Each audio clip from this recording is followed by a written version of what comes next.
Hello friends, welcome back to my channel connect with cake of joy. मैं हूँ शिल्पा और मैं आपका स्वागत करती हूँ आपके अपने channel connect with cake of Joy में।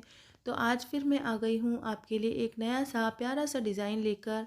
तो देखिए, मुझे आधा किलो का केक बनाना है कस्टमर की डिमांड पर। तो कस्टमर ने ये डिमांड किया है कि उनको जो केक चाहिए उसमें क्रीम हो भी और नहीं भी। अब ये कैसी डिमांड है जिसमें आपको क्रीम लगानी भी है और नहीं भी लगानी है।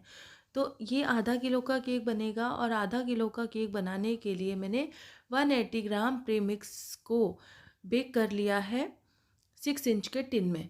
तो देखिए, अभी मैं इस केक की बहुत ही पतली लेयर करने वाली हूँ बिकॉज़ जो कस्टमर की डिमांड है उसके अकॉर्डिंग उनको जो केक चाहिए वो बहुत ही कम क्रीम में चाहिए, मतलब क्रीम नहीं होनी चाहिए उसमें, सिर्फ बेस ज़्यादा होना चाहिए, लेकिन हमें क्रीम भी लगानी होगी। तो और केक को सॉफ्ट मॉइस्ट भी बनाना होगा, इसके लिए हम कुछ जुगाड़ करते हैं। तो देखिए, सबसे पहले मैं अपने टर्न टेबल पर एक कपड़ा बिछा लूँगी, रुमाल जिसे बोलती हूँ मैं। तो उससे क्या होता है ना कि हमारा बोर्ड हिलता नहीं है, आपको दिखता नहीं होगा बिकॉज़ हम लोग फिंगर से पकड़ लेते हैं, कोई भी आपको ये बात नहीं बताएगा। लेकिन आप अगर केक बोर्ड के नीचे कुछ रख लेंगे तो आपका भी केक बोर्ड हिलेगा नहीं और इजीली आप काम कर पाएंगे। तो जब आप केक बोर्ड रखेंगे और उसके ऊपर थोड़ा सा क्रीम लगा लेंगे तो केक अपनी जगह से नहीं हिलेगा और वो सेफली डिलीवर हो जाएगा। तो देखिए, अभी हमने केक बोर्ड पर क्रीम लगा लिया है और केक की फर्स्ट लेयर को अच्छे से सोक कर लिया है। सोक करने के लिए मैंने सोकिंग सिरप में आज शुगर सिरप लिया है। तो शुगर सिरप में मैंने 1 चम्मच शक्कर को आधा कटोरी पानी में घोल लिया है, अच्छे से मिक्स कर लिया है और उसी का सोकिंग सिरप मैं यूज़ कर रही हूँ। तो देखिए, मैंने कितना पतला लेयर क्रीम का लगाया है, जैसा कि कस्टमर ने बोला था कि उनको कितना कम क्रीम चाहिए, बस क्रीम का नाम ही होना चाहिए इसमें। तो इसीलिए मैं इस क्रीम को बहुत ही कम लगा रही हूँ। बट जो मेरा स्पॉन्ज है मैं उसको अच्छे से सोक कर रही हूँ ताकि वो अच्छे से सॉफ्ट हो जाए। तो ये जो केक बनने वाला है ये बहुत ही कम बजट का केक है, जिसे मैं कम बजट में देने वाली हूँ बिकॉज़ कस्टमर का इतना ही बजट था और उन्होंने मेरे पास आया है विश्वास करके कि आप मुझे केक बनाकर दे देंगे, तो मैं उनको मना भी नहीं कर पाई। तो इसीलिए फिर मैंने ये केक बनाकर उनको दिया। तो देखिए, उनकी जो डिमांड थी कि उनको सिंपल वनीला केक ही चाहिए था, तो उसके अकॉर्डिंग मैंने इस क्रीम में थोड़ा सा अपना जो कंडेंस मिल्क होता है वो मिक्स कर लिया था और उसके अलावा मैंने इसमें थोड़ा सा वनीला एसेंस भी डाल लिया है बिकॉज़ वनीला का जो फ्लेवर होता है वो क्रीम में इतने अच्छे से नहीं होता है।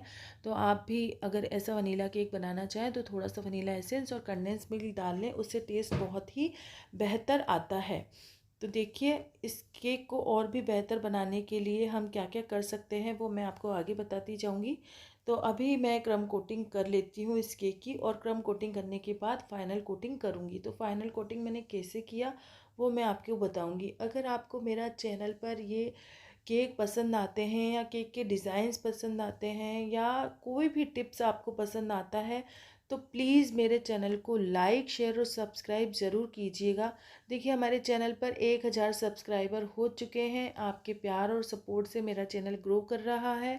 आगे भी मेरा चैनल इस तरह से ग्रो करता रहे, इतना आशीर्वाद आपका हमारे साथ बना रहे। आपका साथ और सपोर्ट मुझे चाहिए, मेरे चैनल को चाहिए। तो प्लीज़ आपका साथ और सपोर्ट मेरे साथ बनाए रखें।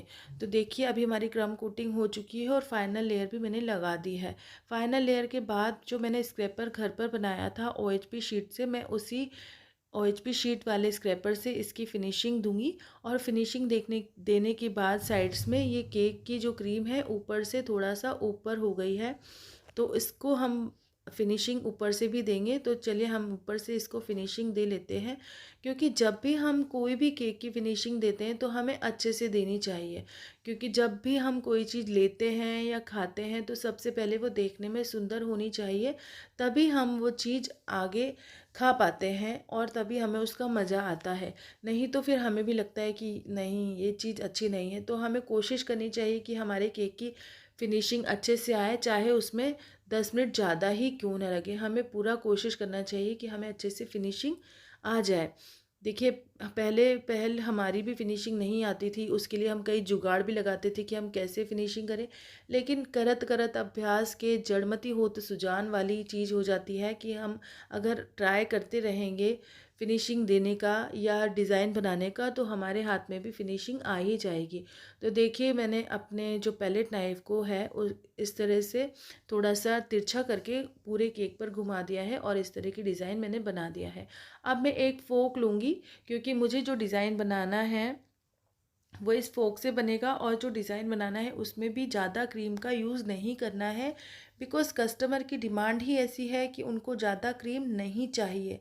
तो उसके अकॉर्डिंग ही हम काम करेंगे कि उनको कितना क्रीम चाहिए। हम अपने हिसाब से नहीं कर सकते हैं कुछ भी, क्योंकि कस्टमर जो बोलेगा होम बेकर्स को वही करना होता है, बिकॉज़ हम बेकरी जैसा नहीं है कि कुछ भी रखा है, कुछ भी दे दिया है। तो ऐसा नहीं होगा।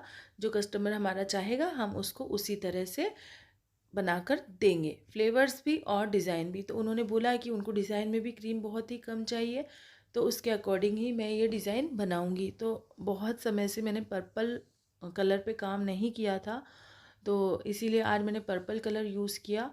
तो देखिए, मैंने पाइपिंग बैग में थोड़ा सा क्रीम लेकर उसमें पर्पल कलर मिक्स कर लिया है। मैंने किसी अलग कटोरी में इसको मिक्स नहीं किया, बिकॉज़ मुझे थोड़ा सा ही चाहिए था, ज़्यादा नहीं चाहिए था। और पाइपिंग बैग को मैंने सिंपल सा आगे से कट कर लिया है। आपको इसमें किसी नोज़ल की भी नीड नहीं होगी, सिर्फ एक फोक लगेगा जिससे आपका डिज़ाइन ईज़िली बहुत ही सुंदर बन जाएगा। तो बस आप इस तरह से तिरछी लाइन बनाते जाइए केक पर, और आपको ये केक दिखने लगेगा कि हाँ, ये केक बहुत ही सुंदर बनने वाला है। तो देखिए, अभी मेरी ये तिरछी लाइन कंप्लीट हो चुकी है।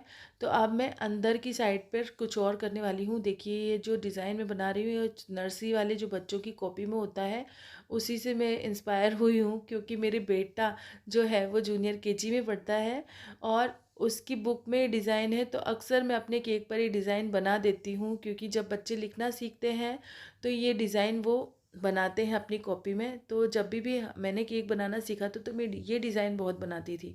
तो अभी भी मुझे इस डिज़ाइन की आदत है। देखिए, अभी हमारा केक कितना सुंदर लग रहा है। तो अभी मैं बिल्कुल बीच में इसके सर्कल बना दूँगी, ऐसा राउंड राउंड करके क्रीम को लेकर, उसी क्रीम से। जैसा कि आपको पता है, मैंने आपको पहले भी बताया कि मैं ज़्यादा नोज़ल यूज़ नहीं करती हूँ एक केक में बार बार। तो एक ही जो होता है पाइपिंग बैग, अभी इसमें नोज़ल भी नहीं है, तो मुझे इसी से काम करना है। तो अभी देखिए, फोक की हेल्प से मैं इसको बाहर की तरफ इस तरह से टच करते हुए लाइंस खींच दूंगी, और ये केक बहुत ही सुंदर दिख रहा है। क्लाइंट को ये केक बहुत ही पसंद आया था, जो मेरे कस्टमर हैं उनको ये केक का डिज़ाइन बहुत ही पसंद आया। उन्होंने सच में बोला कि ये जो केक है आपने बिना क्रीम के, मतलब बहुत ही कम क्रीम में बहुत ही यूनिक डिज़ाइन हमें बना कर दिया है, और इसका जो फ्लेवर्स हैं वो भी बहुत ही अच्छे हैं।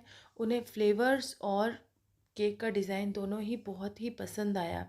आपको ये डिज़ाइन कैसा लगा, प्लीज़ मुझे कमेंट करके ज़रूर बताइएगा, क्योंकि ये बहुत ही ईज़ी बनने वाला डिज़ाइन है। इसमें आपको ज़्यादा कुछ करना भी नहीं है, और आपको सबसे बड़ी बात कि नोज़ल का यूज़ नहीं करना है। सिर्फ एक ही पाइपिंग बैग से आपका ये डिज़ाइन बन रहा है, और क्या चाहिए आप बताइए। और ये डिज़ाइन सिर्फ 5 मिनट में कंप्लीट हो जाना है आपका, इसमें कोई ज़्यादा समय भी खर्च नहीं होना है। तो देखिए, अभी हमारा डिज़ाइन बनकर बिल्कुल कंप्लीट हो चुका है। मेरे पास एक जो चॉकलेट होता है टॉपर, वो मैंने बना के रखा था, वो मैं इस पर लगा दूंगी, तो ये केक और भी खूबसूरत लगेगा। और इसके बाद मैंने एक जो बर्थडे वाला टॉपर होता है वो लगा दिया है, और इस केक का लुक बिल्कुल चेंज हो गया है। अब आप बताइए कि आपको ये केक कैसा लगा। अगर आपको ये केक का डिज़ाइन पसंद आता है, देन प्लीज़ मेरे चैनल को लाइक, शेयर और सब्सक्राइब ज़रूर कीजिएगा। मेरे चैनल को आपके सपोर्ट की बहुत ही ज़्यादा ज़रूरत है, तो प्लीज़ मेरे चैनल को सपोर्ट करते रहिए। आगे नए नए डिज़ाइन देखने के लिए चैनल को सब्सक्राइब कर लीजिए, और बेल आइकन को प्रेस करना मत भूलिए। उससे आपको नए नए डिज़ाइंस के नोटिफिकेशन मिलते रहेंगे। Thanks for watching.